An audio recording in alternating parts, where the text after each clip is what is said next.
Año 1565. En las costas de la salvaje Florida, una flota española se acerca con una misión clara: erradicar a los herejes franceses y reclamar esas tierras en nombre del rey y de Dios. Al frente de la expedición, un navegante feroz, un estratega sin escrúpulos, Pedro Menéndez de Avilés. Su nombre inspira respeto entre los suyos y terror entre los enemigos. En una época en la que España dominaba los mares y la guerra no daba tregua, Menéndez de Avilés no solo fundaría la ciudad más antigua de lo que hoy es Estados Unidos, San Agustín de la Florida, sino que se convertiría en el azote de los hugonotes, en el martillo del protestantismo en el Nuevo Mundo. Pero, ¿fue un defensor de la fe o un brutal exterminador? ¿Un héroe de la monarquía hispánica o un villano en la historia colonial?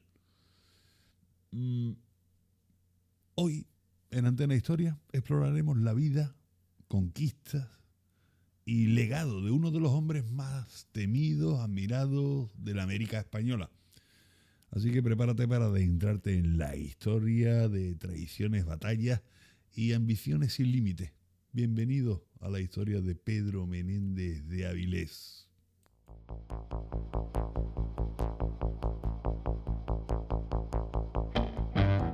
Bienvenidos un día más a nuestro canal.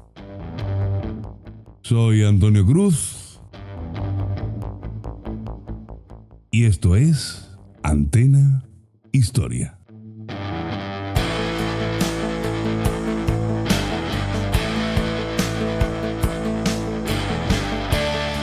Yesterday, December 7th, 1941, a date which will live in infamy.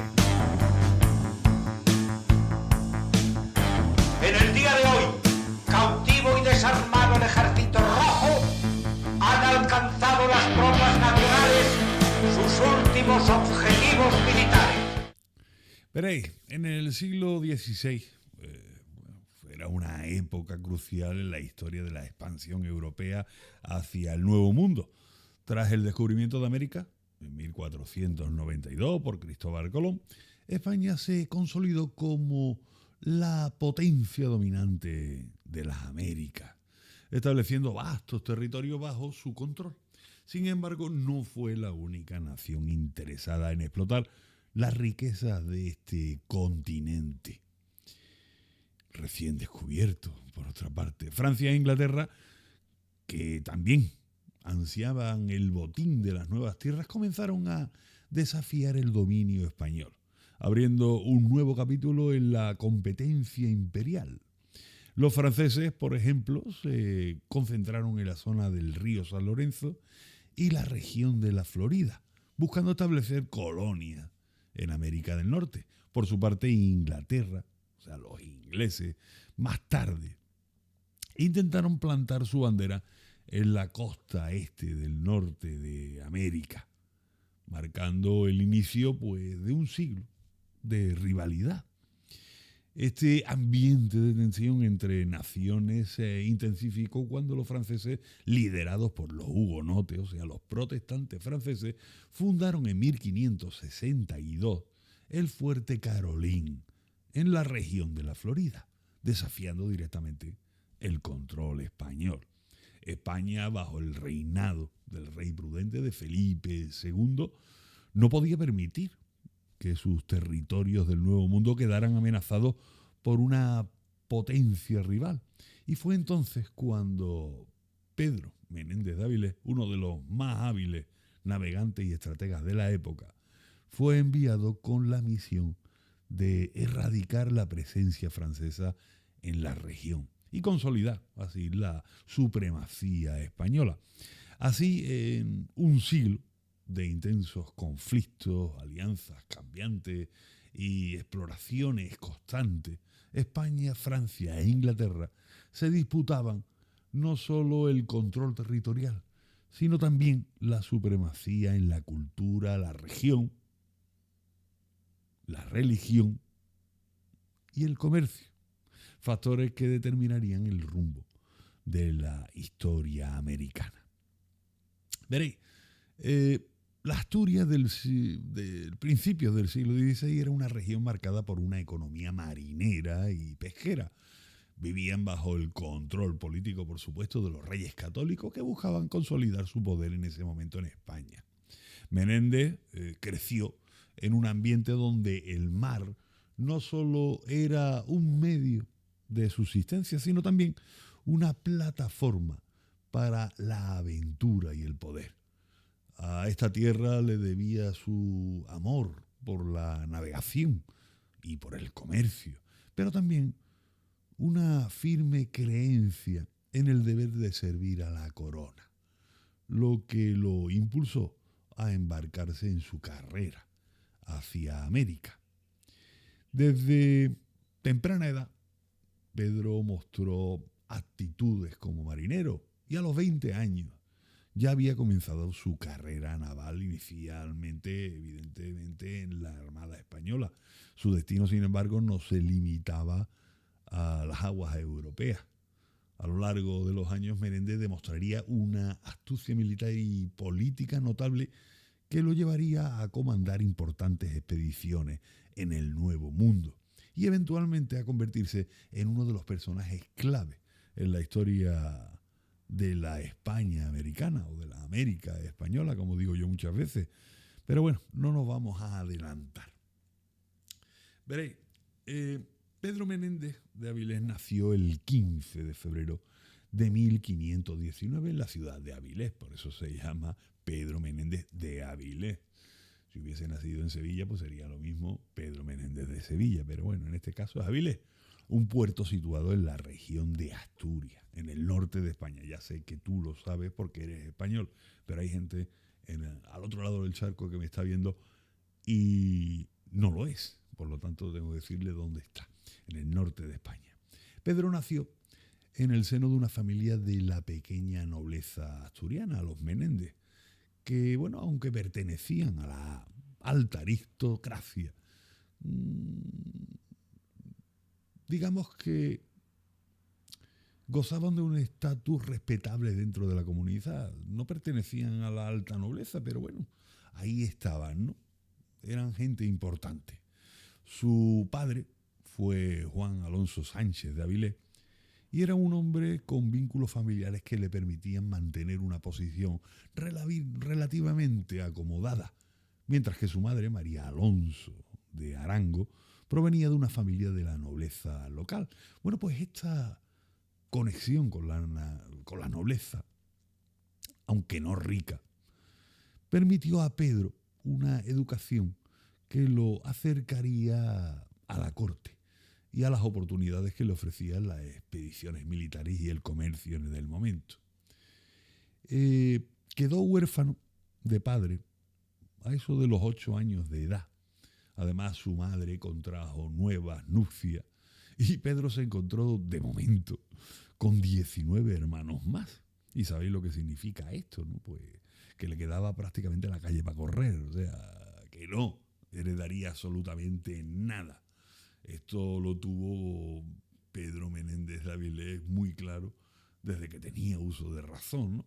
Desde niño Menéndez estuvo muy vinculado a la mar. Pues Avilés, al ser un puerto de considerable importancia, era un centro de comercio y navegación. En su juventud, Pedro probablemente estuvo en contacto con marineros, comerciantes y aventureros, lo que cimentó su deseo de seguir la carrera naval. La familia Menéndez tenía la costumbre de involucrarse en la defensa de las costas del Cantábrico, en la que participaban de forma activa, ¿no?, en la vida marítima. Esto influyó profundamente en la temprana vocación de Pedro, quien, en lugar de seguir una carrera, digamos, más tradicional dentro de la nobleza, optó por el mar definitivamente. Menéndez se enroló en distintos barcos de guerras españoles para combatir la piratería que se desarrollaba en la zona. y decidió poner en marcha una pequeña embarcación, un patache, con la que se lanzó a la vida de aventuras por los mares. A bordo llevaba consigo pues 50 hombres, muchos de ellos familiares, amigos o conocidos, ¿no? Y comenzó a actuar como corsario, sin contar con una patente oficial, atacando, bueno, a los enemigos de los intereses de España. Pero no os creáis que Menéndez llevaba un navío de estos de 3 puentes ni nada de eso. Primero, porque no existían aún. Y segundo, porque con el poco dinero que tenía, solo pudo armar un triste patache. ¿Y qué es un patache? Pues los pataches eran embarcaciones de porte pequeño, entre pequeño y mediano, en comparación, evidentemente, con las nao o los galeones. Su tamaño reducido le permitía navegar en aguas poco profundas y acercarse a la costa con mayor facilidad. Gracias a su diseño y su aparejo de 1 o 2 palos con velas latinas, las velas latinas son estas triangulares, los pataches eran embarcaciones rápidas y maniobrables. Esta característica las hacía ideales para tareas que requerían velocidad, como por ejemplo la exploración y el transporte de mensajes. Aunque no eran grandes como los otros barcos, los pataches tenían una capacidad de carga suficiente para transportar suministros, personal o incluso pequeñas cantidades de mercancía. Solían construirse con maderas resistentes, o sea, como el roble, por ejemplo, y contaban con una estructura sólida que les permitía navegar en diferentes condiciones climáticas. Pues bien, este patache lo utilizó Pedro Menéndez de Avilés para vigilar la costa, los puertos, y así como para interceptar a barcos enemigos, piratas, corsarios o contrabandistas simplemente. Pues bien, al final Pedro lo que hace es armar este barco con idea de combatir la piratería, sobre todo la piratería francesa, que campaba a sus anchos por todo el mar Cantábrico. En sus primeros éxitos, capturó 2 barcos franceses, demostrando desde el principio su destreza como navegante y estratega. Y bueno, a pesar de su éxito en el mar, pues Menéndez también tenía obligaciones en tierra, como todo hijo de vecino. Bien, en 1544 se casa con Ana María de Solís, quien pretendía atarlo, digamos, a la pata de la mesa para que no se moviera de allí, con quien había estado comprometido desde la infancia, pero sin embargo, la vida doméstica no era lo suficientemente potente para retener a este marinero en tierra firme y pronto volvió a embarcarse. En ese mismo año, una escuadra francesa comandada por Jean-Alphonse de Santoñe atacó un convoy de barcos vizcaínos cerca de Finisterre, capturando 18 naves españolas. Menéndez, sin ni corto ni perezoso, decidió vengar el ataque.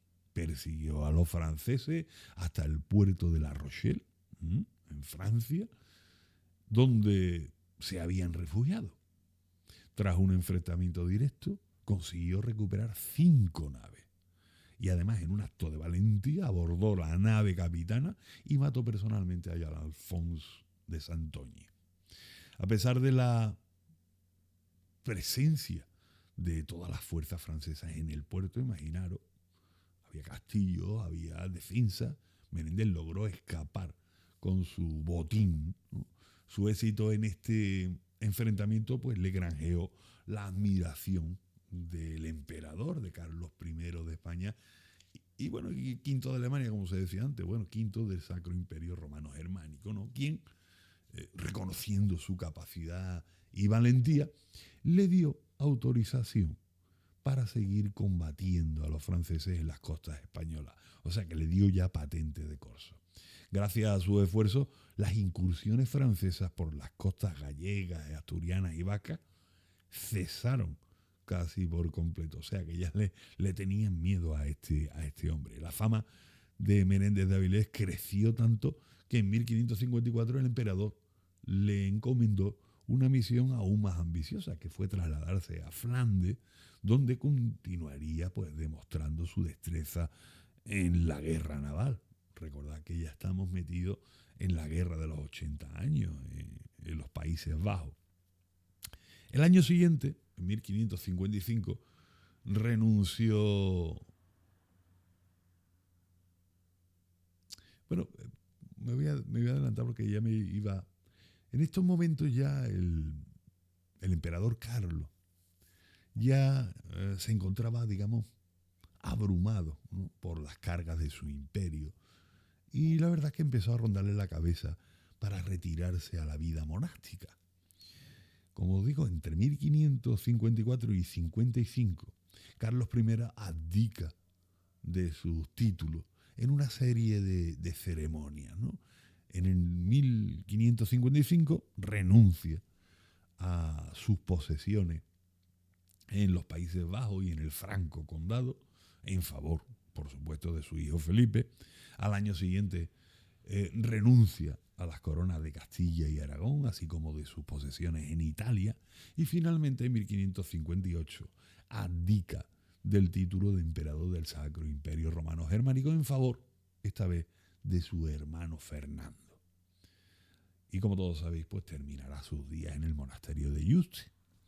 Bien, pues el 15 de enero de 1556, el que se conocerá como el Rey Prudente entra a dirigir los designios de España.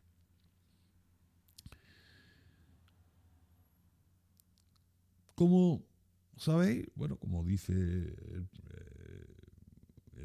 título del programa, Pedro Menéndez de Avilés se le conoce como el conquistador de la Florida. Y es que esta región, ¿no?, la conquista de la Florida, es un capítulo complejo, ¿no?, y multifacético en la historia de América, marcado por la exploración, el conflicto, el intercambio cultural. Así que podemos daros ahora mismo una visión general de este proceso, ¿no? Porque veréis, todo el mundo dice, bueno, el conquistador de la Florida, Juan Ponce de León. No. Juan Ponce de León, en 1513, a menudo se le reconoce como el primer europeo en llegar a la Florida. No fue el conquistador. El 27 de marzo de 1513 avista la costa y el 2 de abril desembarca reclamando la tierra para España.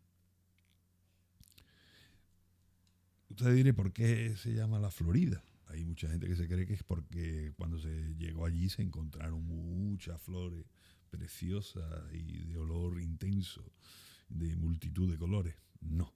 No se llama la Florida porque fuera un exuberante vergel, sino porque, como habéis visto, desembarca el 2 de abril. El 2 de abril es el domingo de resurrección. Y como los españoles éramos lo que éramos, súper católicos, súper religiosos, ese 2 de abril, ese domingo de resurrección, está en plena Pascua Florida. Y nada, evidentemente, pues se le puso el nombre de Pascua Florida, no Pascua Florida en este caso, sino Florida. Y por eso se llama así, no por las florecillas del campo. ¿Vale? Ponce de León, pues, en sus expediciones iniciales, pues encuentra resistencia por parte de las tribus nativas, y durante las siguientes décadas otras expediciones españolas exploraron la región, incluyendo, por ejemplo, al famoso Pánfilo de Narváez, que yo creo que es el garbanzo negro de la conquista de América. Este muchacho tenía el cenizo en lo harto. Pánfilo de Narváez es el que, por ejemplo, manda Diego Velázquez, que es el gobernador de Cuba, para capturar a Hernán Cortés, cuando Hernán Cortés ya está en lo que va a ser México, ¿no?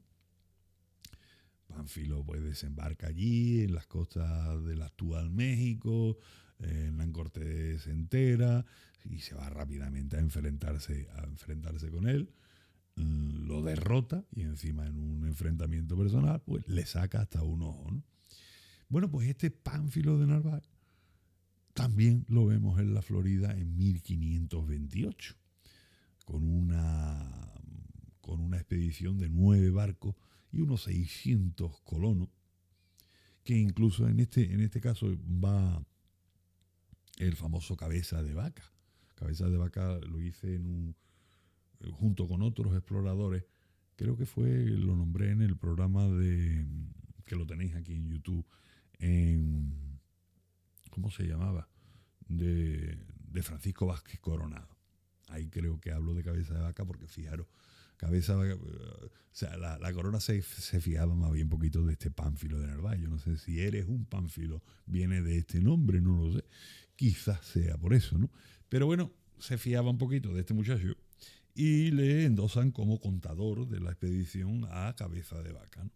Cabeza de Vaca, o sea, aquí Pánfilo, digamos que la caga vilmente, como siempre, y al final, pues se va a tomar por saco la expedición de la Florida, no logran el asentamiento y naufragan barcos, y Cabeza de Vaca es cuando empieza su epopeya de, fijaros, 7.000 kilómetros andando, 7.000 kilómetros a pata desde la Florida a Nueva España.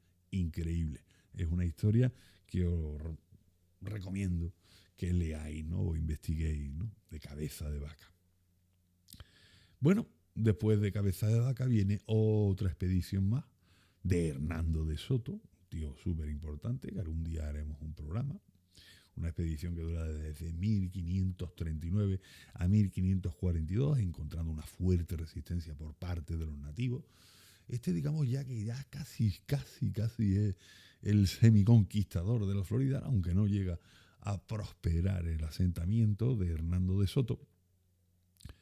Y bien, llega nuestro personaje, una vez recibido el encargo de Felipe II, porque veréis, habéis visto, o sea, son 3 expediciones que se dan a la Florida. ¿Por qué es tan importante la Florida? Pues bien, es importante por una razón estratégica. ¿Y qué razón estratégica va a ser? Pues veréis. En la primera expedición, en la de Ponce de León, hay es que no lo recuerdo, lo tenía yo por aquí apuntado. Tenía yo aquí apuntado el nombre de este. En esa expedición de Juan Ponce de León iba un piloto en esas naves. No recuerdo cómo se llamaba. Aquí está. Es verdad. Álvaro de Alamino. Álvaro de Alamino es el que se da cuenta que hay una corriente que bordea la costa de la Florida, muy importante, porque facilita el viaje, o sea, el tornaviaje, el regresar a España de las naves españolas. Entonces, esa ruta es la que va a adoptar los galeones de India, las flotas de India, de vuelta a España con todas las riquezas el Quinto Real. Entonces, ¿qué pasa? Tiene que pasar justo por las costas. Por lo tanto, hacen a ese enclave de la Florida un enclave estratégicamente importante. Bien, se ha empleado demasiado, o sea, 3 expediciones, no se ha conseguido nada, porque, bueno, las tribus que hay allí son muy belicosas, no se le puede habituallar a los asentamientos, una serie de circunstancias. Y entonces, pues mira, dice, en ese periodo, hasta 1542, y posteriormente se verá que va Pedro Menéndez de Avilés en 1565, o sea, 20 años después. Bueno, pues mientras se piensa Felipe II, ¿para qué vamos a malgastar más expediciones, más gente, más colonos, más a la Florida? Mientras que allí no haya nadie, no hay problema. Nuestras flotas pasarán y no pasará nada. El problema sería que alguien se instalara en la Florida. Entonces tendría a tiro de piedra a nuestra flota y sería complicado. Y es que es lo que pasa. Y es que es lo que va a pasar. Porque se van a instalar allí los franceses, los hugonotes. Bien, pues una vez recibido el encargo de Felipe II de conquistar y poblar la Florida, Pedro Menéndez de Avilés pues comienza a organizar una expedición que permitiría cumplir su misión. Sin embargo, este desafío no solo iba a requerir habilidades militares y de navegación, sino también una enorme capacidad logística y financiera. El monarca pues le concedió a Menéndez el título de adelantado de la Florida, lo que le daba derechos sobre la gobernación del territorio, pero también, fijaros, lo obligaba a asumir gran parte de los costos de la expedición. Porque eso es una cosa que quiero que os metáis en la cabeza. Todas estas expediciones que se hacen en América, los adelantados, tal, todo es prácticamente iniciativa privada. La corona te da el permiso. Incluso en algún momento te apoya en algún sentido. Pero el dinero te lo gastas tú. El dinero te lo gastas tú. Bien, pues aquí se ve.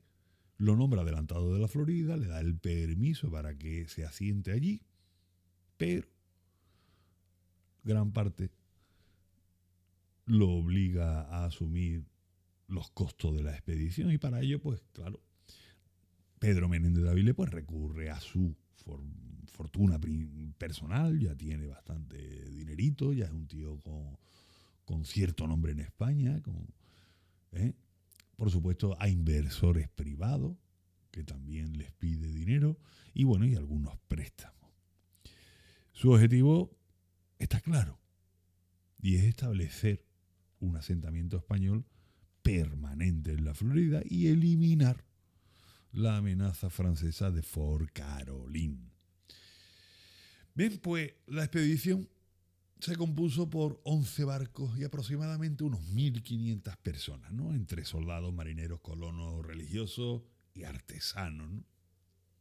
Además de la tripulación y la infantería, Menéndez incluye a 2 misioneros jesuitas para la evangelización de los indígenas y a especialistas en diferentes oficios para asegurar, digamos, la autosuficiencia de ese asentamiento futuro.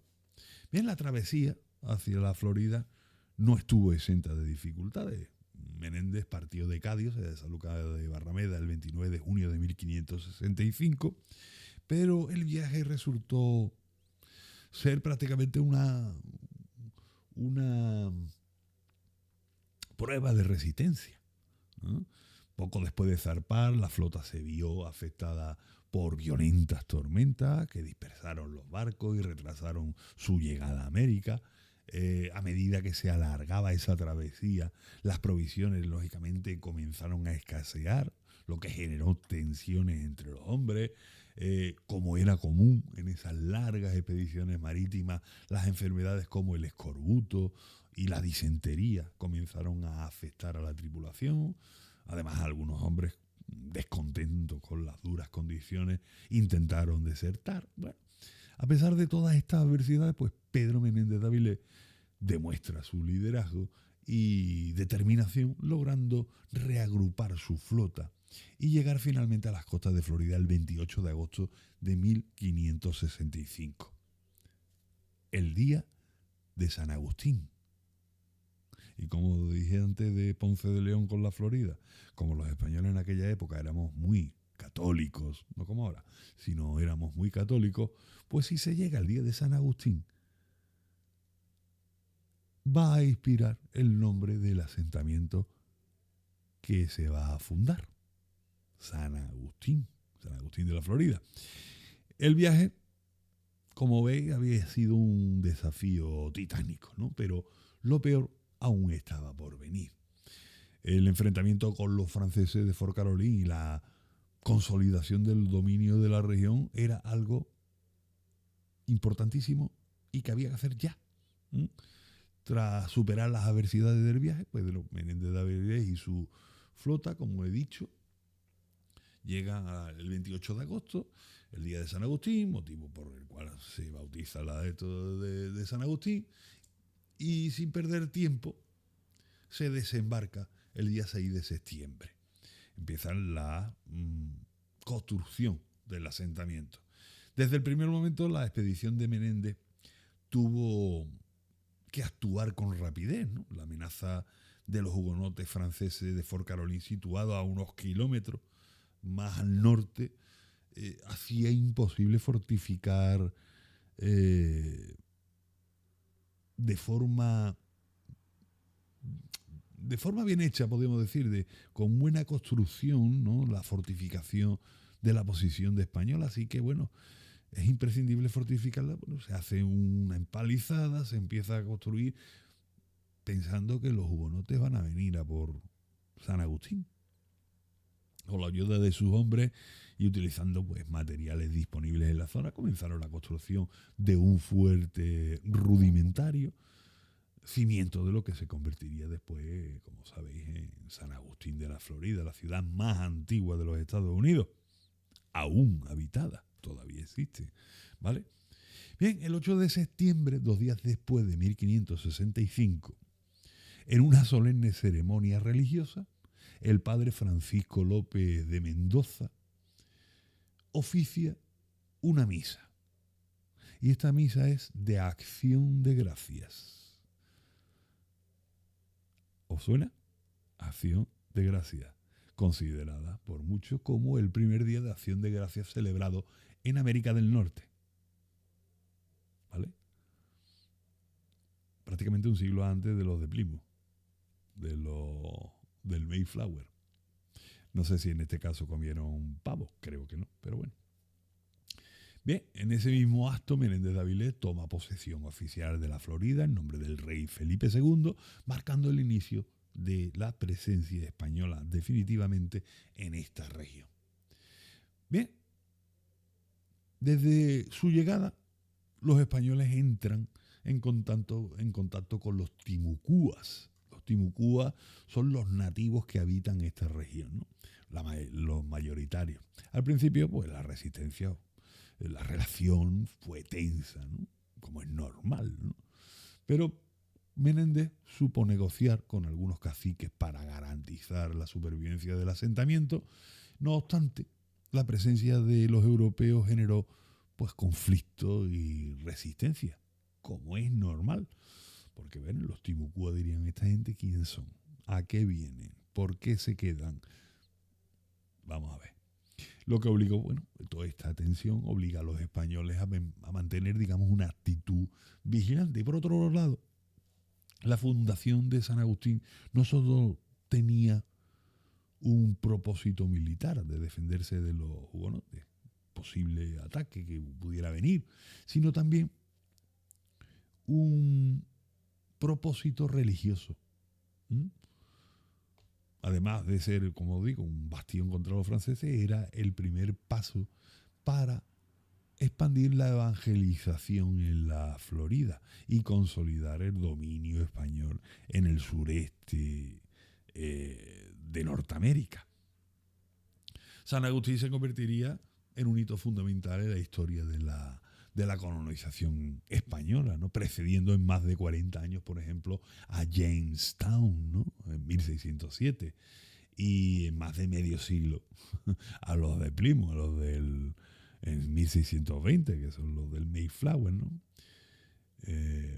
Por supuesto, la ciudad pues iba a resistir ataques piratas, incursiones inglesas, revueltas indígenas, pero se mantendría firme como la capital de la Florida española durante más de 2 siglos. ¿Vale? Sin embargo, como os digo, todo esto pasaría, pero el problema inmediato de Menéndez no era solo sostener este asentamiento de San Agustín, sino eliminar la amenaza francesa de Fort Caroline, ¿vale? Que era para lo que estaba allí. Podemos ver cómo, bueno, ya os digo, en el siglo XVI el control de América no solo es una cuestión de exploración y una lucha feroz por las grandes potencias europeas. España, que dominaba estos vastos territorios del Nuevo Mundo, veía con preocupación la presencia francesa, ¿no? Y sobre todo en el problema de la religión. Cosa muy importante para la época. Poneros en la mentalidad de una persona del siglo XVI, española, católica. En 1562, el almirante francés Jean Ribault, al servicio del rey Carlos IX y apoyado por el líder hugonote Gaspar de Coligny, explora la costa en busca de un lugar para establecer la colonia, ¿no?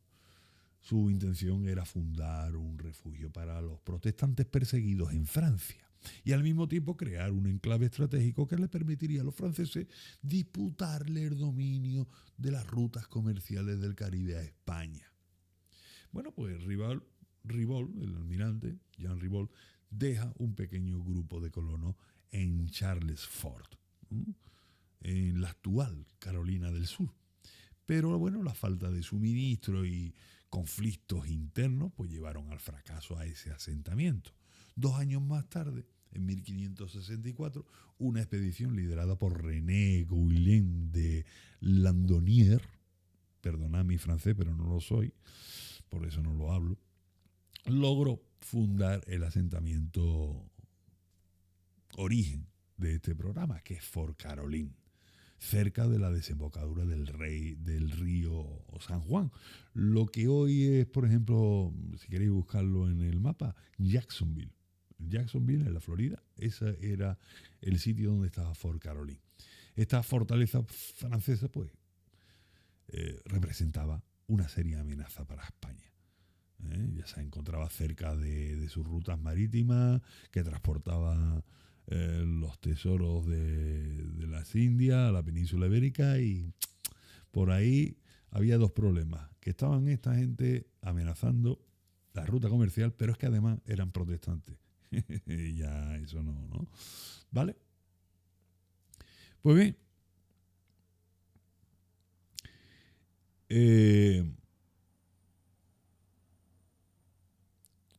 como os digo,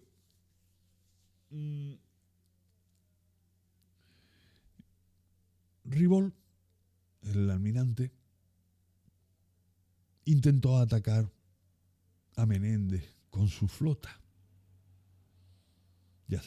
Menéndez sabía que tarde o temprano los iban a atacar. Estaban en mayoría.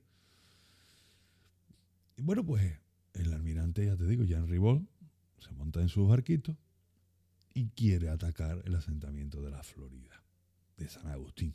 Pero mira tú por dónde, una tormenta dispersa a los barcos franceses, dejándolos pues vulnerables, ¿no? Y claro, Menéndez de Avilés, que no es tonto y que es un buen estratega,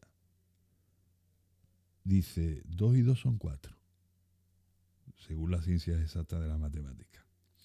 Si los franceses vienen a atacarme en barcos, quiere decir que todo hijo de vecino va montado en esos barcos, porque vienen a atacarme y a eliminarme. Por lo tanto, el fuerte Fort Caroline, estará desasistido, estará con una guarnición precaria, puesto que todos están en los barcos que vienen a atacarme. Bueno, pues entonces Pedro Menéndez de Avilés hace una expedición toda la fuerza que pueda reunir, la manda por tierra.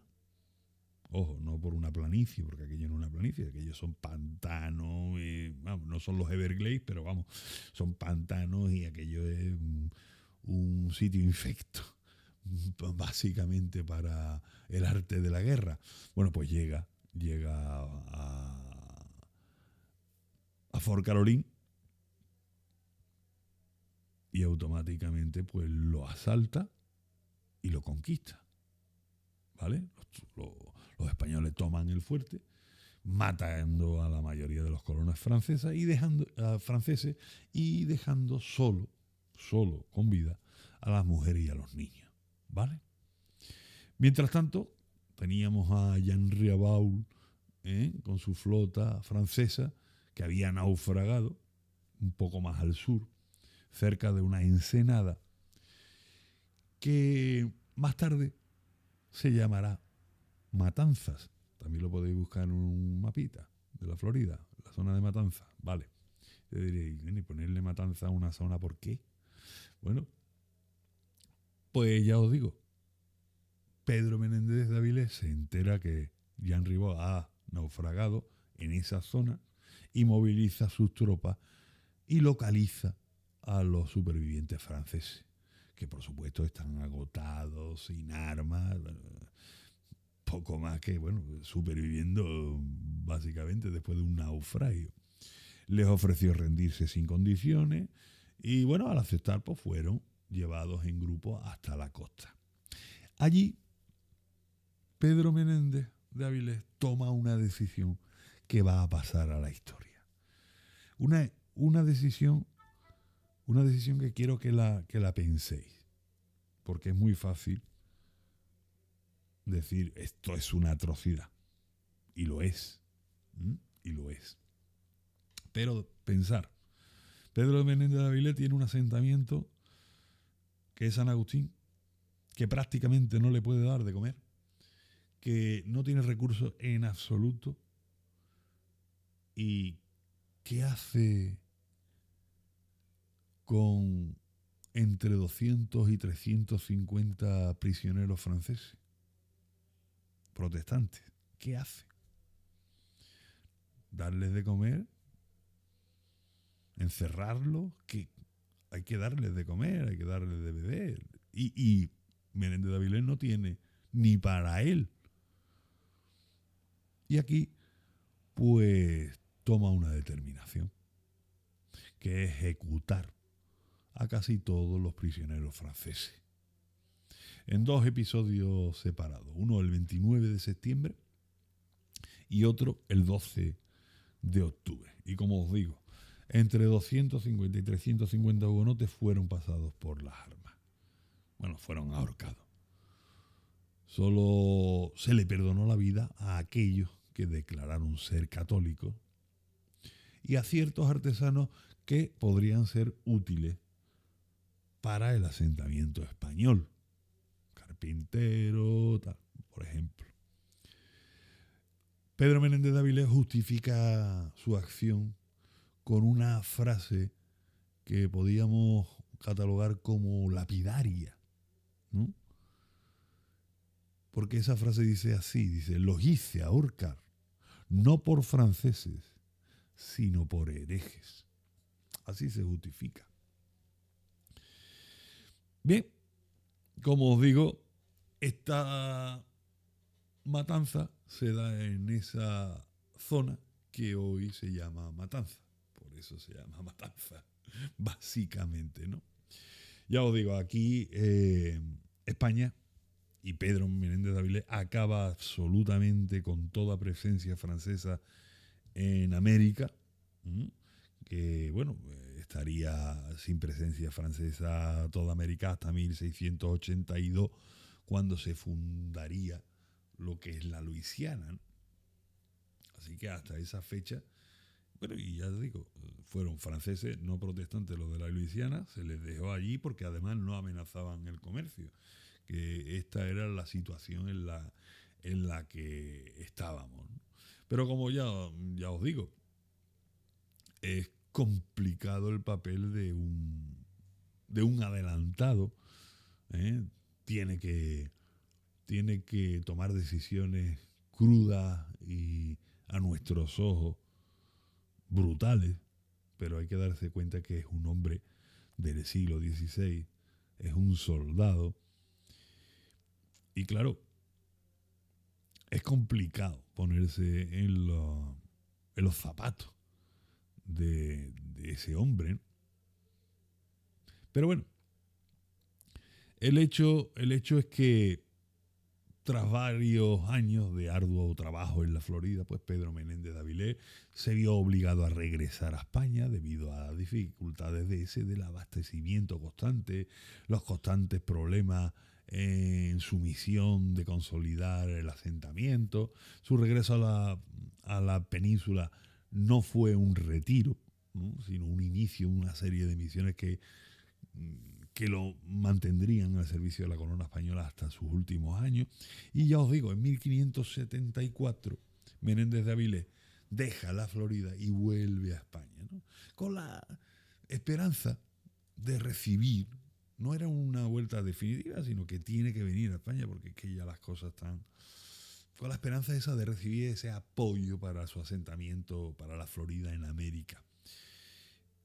El viaje de regreso fue largo y complicado, como todos en aquella época, pero el renombre de Menéndez ya había trascendido el Atlántico gracias a su éxito contra los franceses y su labor en la Florida, y el rey Felipe II le dio una cálida bienvenida y le otorga un reconocimiento especial por su valentía y los logros en el Nuevo Mundo. Termina siendo miembro de la Orden de Santiago y demás, ¿no? Bien, una vez en la corte, Menéndez de Avilés recibe una nueva misión de Felipe II que le encargó diversas tareas relacionadas con la defensa de los intereses imperiales en el Mediterráneo, en este caso. En 1575 el rey lo nombra comandante de una expedición contra los piratas berberiscos que asolaban las costas españolas y el norte de África. Menéndez dirigió varias operaciones navales contra esos corsarios musulmanes, ¿no?, que habían establecido bases en el norte de África. Su experiencia en la guerra naval y la defensa de los intereses españoles le permitió conseguir victoria en estos enfrentamientos, demostrando una vez más las dotes de estratega y líder militar. A pesar de todos los obstáculos logísticos y dificultades que también tenían para mantener las flotas, por ejemplo la del Mediterráneo, Pero bueno, Menéndez siguió siendo un comandante eficaz y muy respetado por la corona. En los últimos años de su vida, Menéndez también participó en varias expediciones militares en las Azores, que como sabéis, pertenecían a Portugal, pero que en ese momento estaban bajo el control de Felipe II debido a la unión dinástica entre España y Portugal, ¿no?, la llamada Unión Ibérica, ¿no? En 1581 Menéndez fue enviado a las Azores para sofocar los intentos de rebelión y asegurar la soberanía española sobre las islas. Su participación en las operaciones militares de las Azores pues subrayó su capacidad para manejar campañas militares en diversos escenarios, ya no solamente en el agua, sino también en tierra. Sin embargo, problemas de salud comenzaron a afectar su capacidad para dirigir las flotas y demás, ¿no? Fijaros, Pedro de Menéndez de Avilés murió el 17 de septiembre de 1574, a los 57 años de edad. Y fijaros una cosa, porque hubiese sido un tío impresionante que hubiese formado tándem, por ejemplo, con Recasén para la gran empresa, para la grande y felicísima Armada, ¿no?, para lo que vosotros llamáis la Armada Invencible. Una vez que había muerto Álvaro de Bazán, Menéndez de Avilés hubiese sido, yo creo que es esencial que hubiese estado en esa flota, pero muere en 1574. Y bueno, ya poco más quiero comentaros, ¿no? Porque ya hemos hablado de cómo fue su juventud, su tal, donde nace, su relación con la Florida, con la conquista de América. Como veis, es un conquistador muy importante, pero relativamente poco conocido. Ya os digo, todo el mundo que habla de la conquista de América, automáticamente se le viene a la cabeza Hernán Cortés y Pizarro. Pero bueno, aquí tenéis a este hombre, Pedro Menéndez de Avilés. Así que nada, señores, creo que terminamos el programita de hoy. Aquí lo tenéis. Por supuesto, este programa es un extracto de lo que podéis escuchar en iVoox, ¿no? Porque somos Antena Historia en iVoox original. O sea, el podcast solamente lo podéis escuchar en iVoox. Y allí pues el podcast pues dura bastante más, con más detalles y más historia, ¿no? Así que nada, no os cuesta trabajo. Si queréis oírme, que lo podéis hacer corriendo, trabajando, durmiendo, como queráis, podéis oírme con los cascos. No hace falta que me estéis viendo, que seguramente para lo que hay que ver, o tampoco es. Así que nada, señores, lo dicho. Terminamos el programa de Pedro Menéndez de Avilés. Y con esto y un bizcocho, hasta mañana a las 8. Os espero en iVoox. Entráis en iVoox, Antena Historia, y ahí tenéis cerca de 680 programas que durante 10 años hemos estado haciendo para que te entretengas con la historia. Una cosa muy importante. Bien, lo dicho. Adiós.